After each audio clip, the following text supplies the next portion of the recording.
সেতু আছে, কিন্তু সে সেতু দিয়ে চলাচল করা যায় না। উল্টো সেতুর উপর বানানো হয়েছে বাঁশের সাঁকো।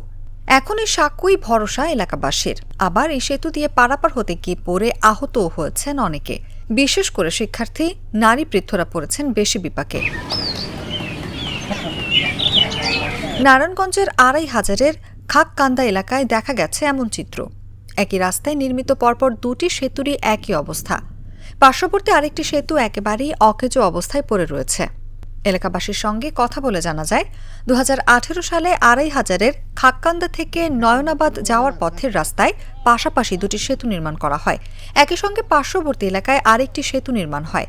সেতুগুলো উদ্বোধন করেছিলেন তৎকালীন নারায়ণগঞ্জ ২ আসনের সংসদ সদস্য নজরুল ইসলাম বাবু, যিনি বর্তমানে দেশ ছেড়ে পালিয়ে বিদেশে আত্মগোপনে রয়েছেন।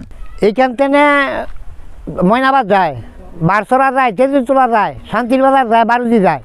পানির ভাগাইছে, পানি ভাগাই বিড়িতে চলতে গেছে আর পানি ঘুরছে আর রাতে কোনো ফাইলিং করে নাই, কোনো ভাড়া করে নাই। অভিযোগ রয়েছে, এই তিনটি সেতু নির্মাণে কোনো রকম পাইলিং করা হয়নি, শুধুমাত্র ভাসমান পিলার দিয়েই করা হয়েছে নির্মাণ কাজ, যে কারণে নির্মাণের বছর পার না হতেই বর্ষা মৌসুমে দেবে গেছে সেতু।